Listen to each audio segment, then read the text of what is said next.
Rizicultura, secagem e armazenamento correto do arroz garantem boa qualidade e valor comercial dos grãos. Confira as dicas práticas sobre esses processos. 10 anos de monitoramento do nível do mar.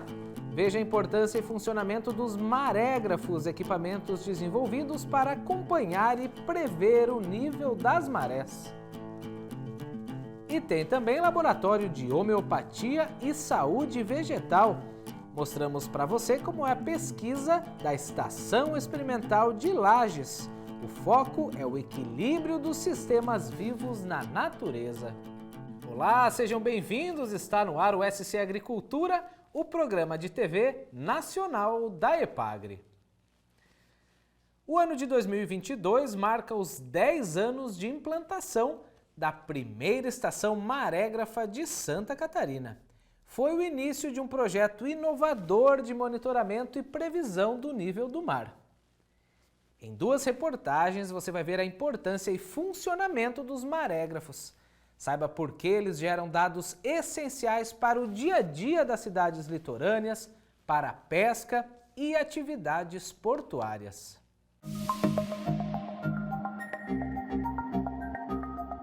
Uma década de monitoramento do mar em todo o litoral catarinense. Informações que hoje possibilitam uma análise detalhada do movimento das marés e sua influência no nosso dia a dia, na atividade pesqueira, práticas esportivas, turismo náutico e operações portuárias. Um projeto que nasceu por meio dos pesquisadores da EPAGRE, que buscavam novos métodos para obtenção de dados marítimos em Santa Catarina. 10 anos atrás, a gente teve a oportunidade de participar de um projeto de pesquisa onde ele tinha como objetivo avaliar a qualidade de água nas baías aqui da ilha de Santa Catarina. E dentre as etapas do projeto, uma era a modelagem hidrodinâmica da região. E para poder fazer essa etapa da modelagem, uma etapa anterior era o monitoramento da maré. Então a gente optou por colocar 2 marégrafos aqui nas baías da ilha de Santa Catarina e começar esse monitoramento para a gente poder acompanhar o comportamento ao longo dos dias, né, durante marés de sizígia, de quadratura, quando tem vento, sem vento, como a maré se comporta, para depois a gente poder usar esses valores medidos na parte de modelagem, que é na parte computacional. Aqui em Florianópolis, na região sul da ilha, bairro da Caieira da Barra do Sul, está localizada a primeira estação marégrafa de Santa Catarina. São mais de 10 anos de monitoramento das marés diariamente. Mais de 1 milhão de leituras, com efetividade de 99,5% dos dados. Mas essa foi só a primeira de uma rede que hoje é composta por 10 estações que monitoram o nível do mar em todo o litoral catarinense.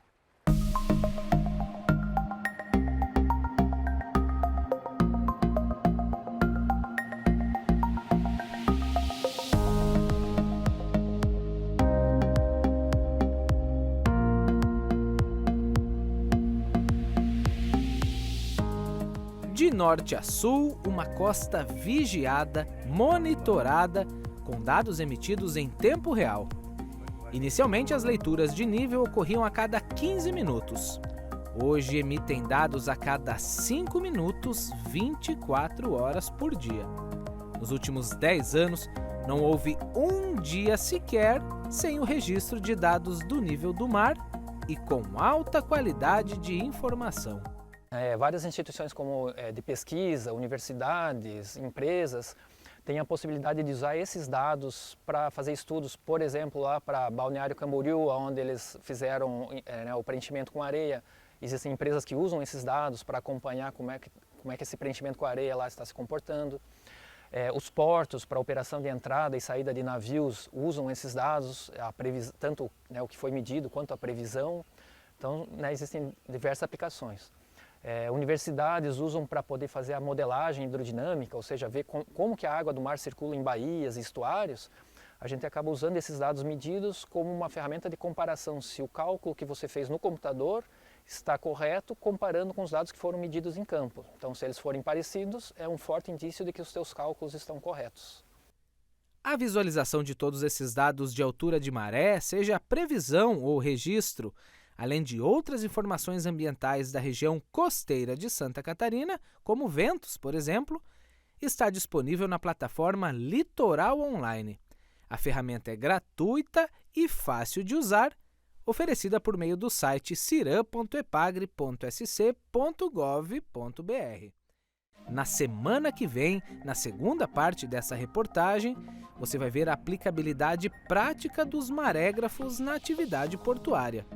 Nossos pesquisadores mostram a importância desses dados para o transporte de cargas, uma atividade de alto valor que impacta diretamente na economia do país. Não perca!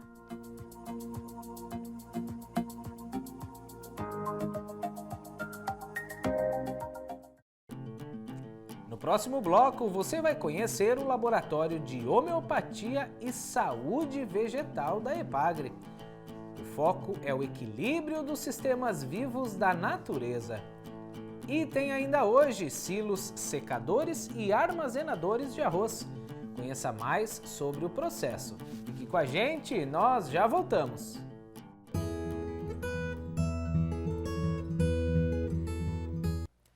A homeopatia vem sendo utilizada também em sistemas orgânicos de produção animal e vegetal. A Epagre desenvolve estudos nesta área na Estação Experimental de Lages.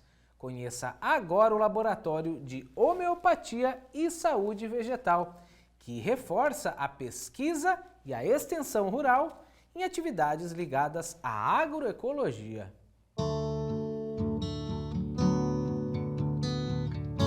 A homeopatia aplicada na agricultura vem ganhando cada vez mais espaço em todo o mundo.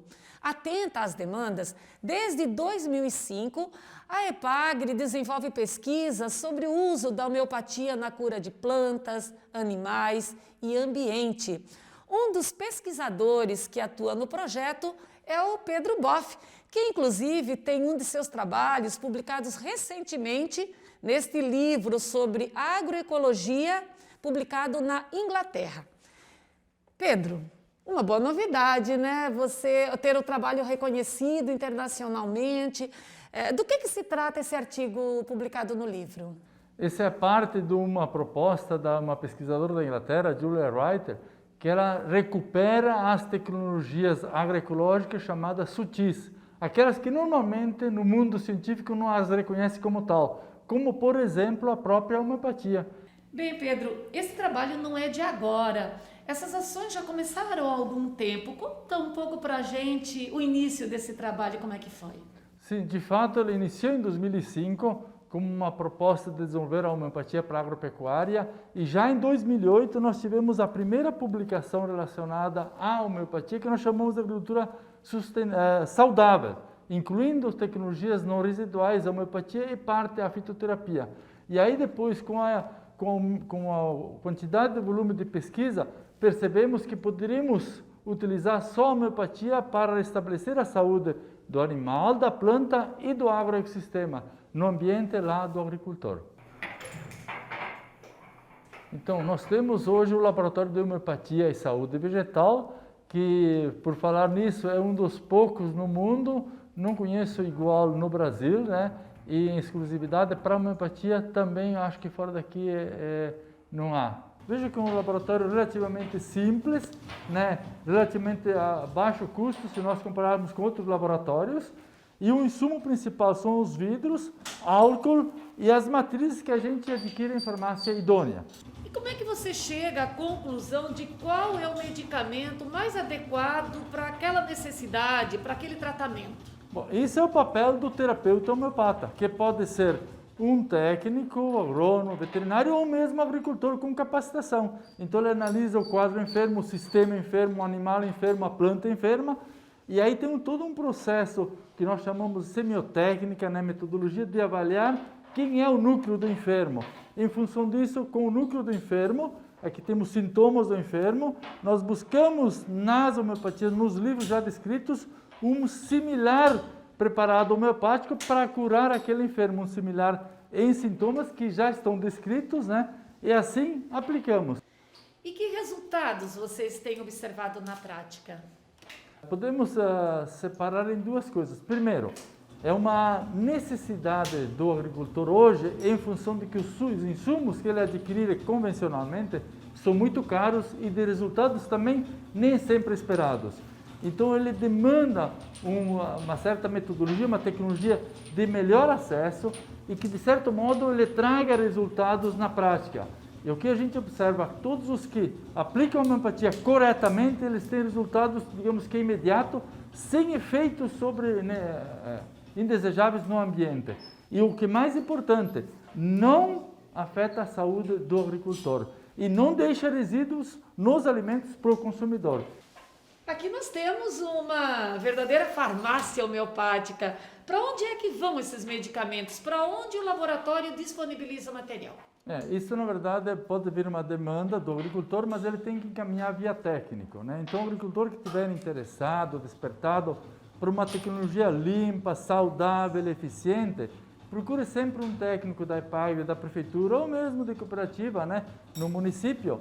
E a primeira coisa que a gente faz é conversar para disponibilizar uma capacitação, uma educação em homeopatia para saber como utilizar melhor a homeopatia. Mas o melhor seria também um curso um pouquinho mais completo, onde junto com o técnico, o agricultor pode se formar como um terapeuta prático para uso lá na propriedade.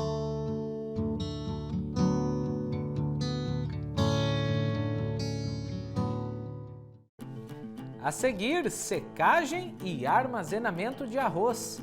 Controlar umidade e temperatura dentro dos silos é fundamental para assegurar a qualidade do produto por mais tempo. Os detalhes depois do intervalo, não saia daí.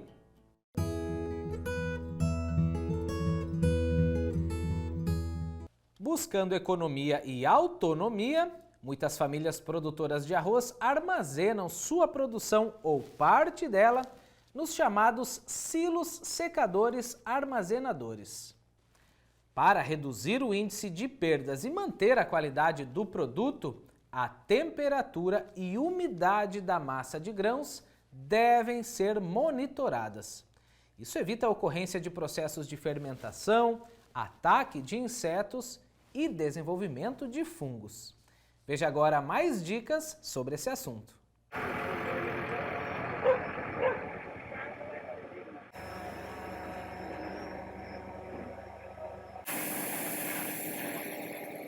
Após colhido o arroz na lavoura, o mesmo é encaminhado ou a cerealistas ou à própria armazenagem na propriedade. A questão da armazenagem e secagem dos grãos, nesse momento, é muito importante. Para proceder uma armazenagem e secagem de forma adequada, a primeira coisa é, na chegada do produto na propriedade ou na cerealista, fazer uma amostragem.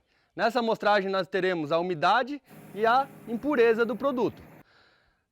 Após retirada a amostra, esse produto é encaminhado então através de uma rosca sem fim ou aqui nesse caso por um elevador de canecas para uma pré-limpeza, ou se sua limpeza estiver adequada, pode ser encaminhada já direto ao silo. Aqui nós temos a secagem estacionária, mas a secagem pode ser feita a ar natural, que é botada em um terreiro no tempo e mexendo e tampando à noite, ou também na secagem em secadores intermitentes, sempre respeitando o tempo de secagem do grão, principalmente quando se usa ar quente, sempre pensando em limitar a temperatura do grão para não causar danos aos mesmos, que é quebra de grão e depois menor rendimento no beneficiamento. Na secagem estacionária, ela é feita através de silos secadores armazenadores. Esses silos são construídos na propriedade através de um projeto em parceria com a Emater do Rio Grande do Sul, a qual a EPAGRE faz a difusão aqui no estado de Santa Catarina. Então, nesse projeto, ele vai dimensionar o ventilador, o tamanho do silo, com sua capacidade e o tempo de secagem do produto, dependendo da umidade de chegada nele na propriedade. Aqui foi dimensionado então para o ventilador, o qual vai fazer a captação do ar e transmitir esse ar via o duto de alimentação para dentro do silo, para que esse ar seja transferido pela massa de grãos num todo, proporcionando então a secagem estacionária em si, como comentado. Na secagem estacionária, também temos uma vantagem de ela estar usando o ar natural, que vai nos garantir a qualidade do produto. Quando o grão atinge os 13% aí de umidade, nós iniciamos o processo de armazenamento desse grão. O armazenamento desse grão, ele é determinado, a longevidade dele, a partir das características que esse grão vai apresentando no decorrer do tempo, que é a temperatura e umidade consequentemente. A temperatura do grão estando em torno de 15 graus Celsius e a umidade abaixo de 13, o tempo de armazenamento desse grão pode se dar mais de um ano, até 3 anos. Quanto menor a temperatura e menor a umidade, maior a longevidade de armazenamento.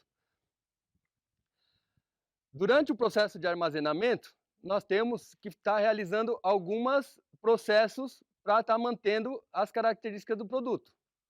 Um desses processos é a aeração.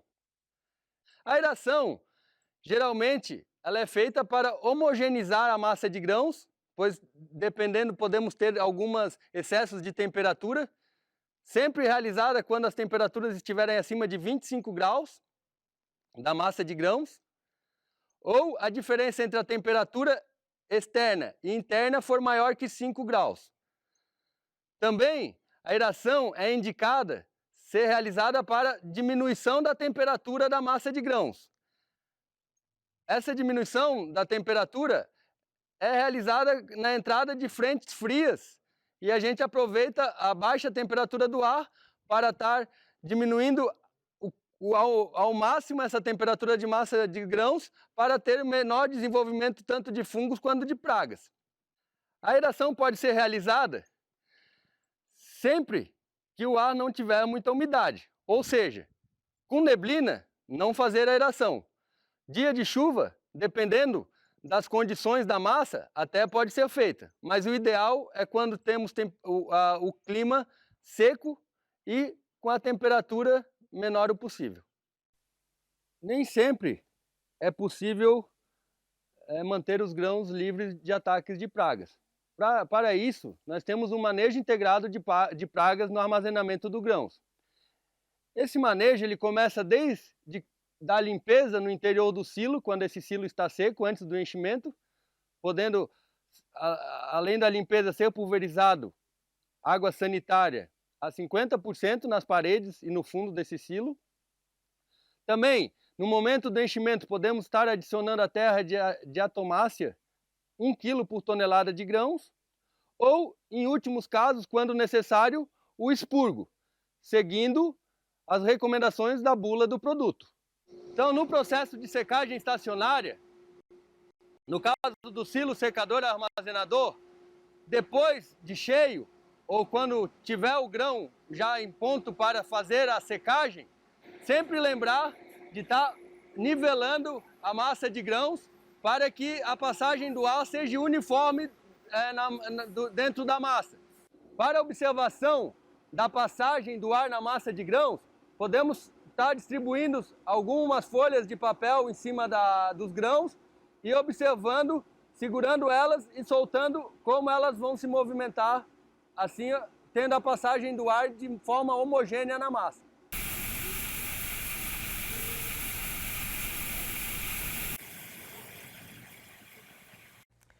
Programa de hoje chegando ao fim. Para rever essas matérias e encontrar muito mais conteúdo, inscreva-se no nosso canal youtube.com/epagretv.